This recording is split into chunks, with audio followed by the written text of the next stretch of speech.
Hey guys, Simply Betta here. I'm wearing my favorite shirt today. I wear this in like all my videos. Today's video is another part of the fish room beautification project. That's where I'm taking my ugly, my plain, my kind of just blah looking tanks, and I'm trying to make them look nice. It's one of my big goals for this year. I had it in my New Year's resolutions video. And then I've had a couple videos about this, making shelves and making tanks try to look nice. And it's a big project of mine, so this is the next part. I'm making 2 planted tanks just from start to finish, and you can come along and see what I do.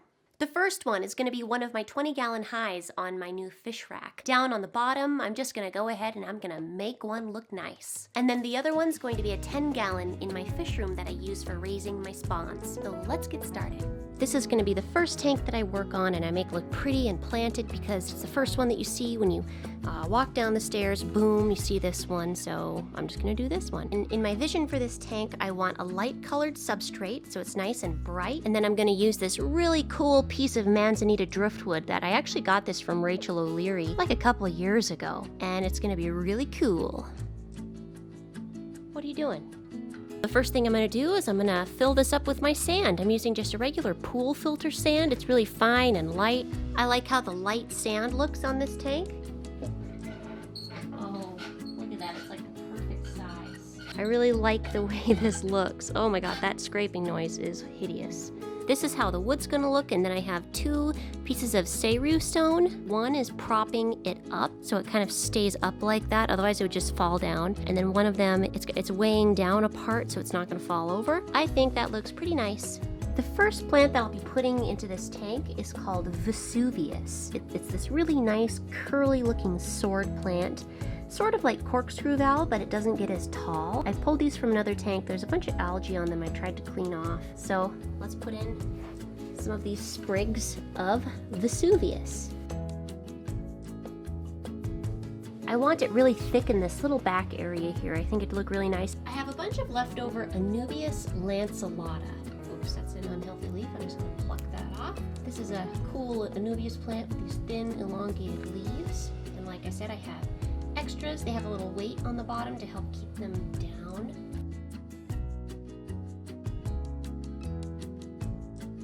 I also have a few sad little homely sprigs of, I think it's dwarf chainsword. I'm actually not really sure what it is.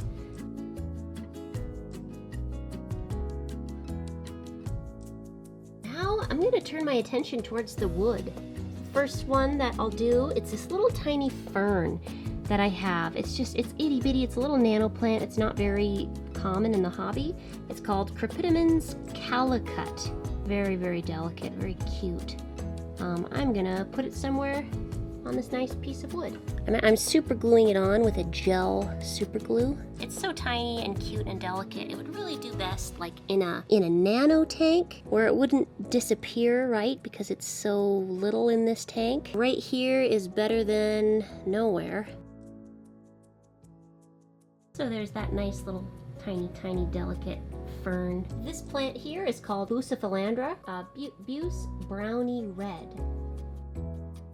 And then just kind of gently touch the roots to the glue. I think it's really important to try to find greenhouse grown buse because this is a plant which is being harvested at such a fast rate out of the wild. It's becoming extinct, and that's just sad. So support greenhouse grown buses. Little tiny Anubias here I got from Han Aquatics a long time ago, and it was being sold as a, let's see, it was an Anubias Nana Petite Mini. So like this is a plant which is supposed to be even smaller than an Anubias Nana Petite. I'm not sure. That looks just like a regular Anubias Nana Petite to me. So maybe it'll do perfectly just in like this little crook right there. This little plant here is another Bucephalandra. This is a Buse Brownie Grande Red. Perfect. So this is actually baby bulbitis. It's a tiny variety of bulbitis. So I had this really cool moss called Cameroon moss. And it's not looking so hot right now, but I'm gonna put it in anyways because this moss will bounce back in a good tank. Super glued a couple nice big chunks of this half-dead moss.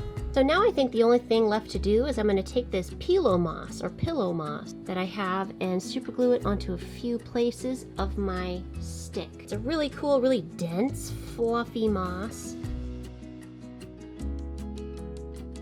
I'm really liking the way my tank is looking. Phoebe the Chihuahua is down here eating up the, fallen plant bits because that's what she does. I mean, you would think I'd starve this dog the way she eats everything. Is that Ludwigia good?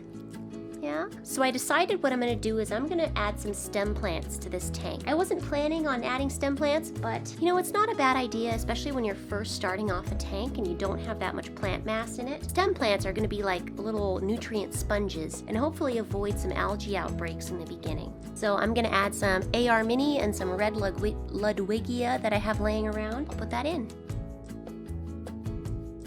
I like the little pop of red that adding the Ludwigia added, and then I'll revisit this tomorrow when all the air bubbles have gone away and go from there.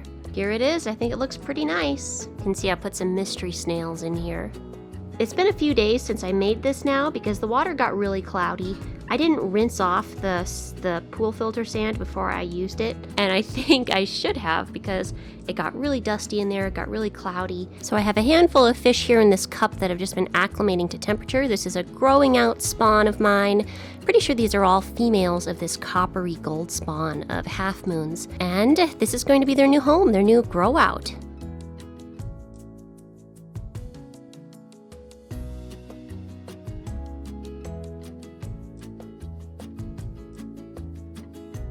Okay guys, this is my next tank. I'm actually in the fish room right now. This is one of the 10 gallons on my little row of 10 gallons here. I'm gonna go ahead and fill this up with plants. These are dwarf tiger lilies. I just have a couple of little plantlets here that I pulled from a different tank of mine. I'm gonna put them in here as like the background plant because I think they're gonna get pretty big. They're really hungry plants. They do a great job at sucking all the nitrates and the waste out of the water. The next plant I'll be adding to this tank is called Halantium quadricostatus. And you can see it kind of looks like a crypt. It's just this little pretty easy low maintenance plant that does okay in my low light tanks. And it reproduces through runners. So it's a little different than crypts. But what I want this little tank to be is a background of the red dwarf tiger lilies. And then the rest of the tank I would just like to be this nice Halantium quadricostatus.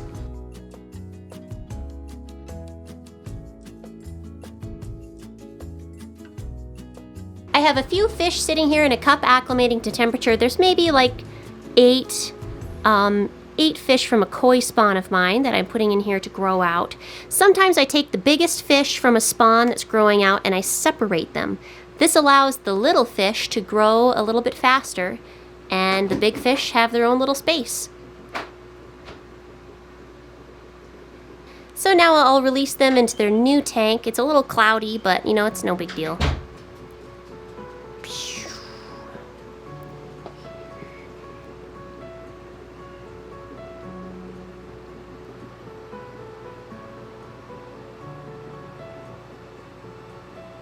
So thanks for watching this video today, guys. It was just me putting together a few nice little planted tanks for my fish room beauty project. Because this will definitely grow in and look a lot nicer than the plain bare bottom setup that I had going on before. I can't wait till this Halantium quadricostatus grows out. And my 20-gallon tank, that'll look pretty great pretty soon too, once that starts growing in. So thanks a bunch. Be sure to like and subscribe and have a great day.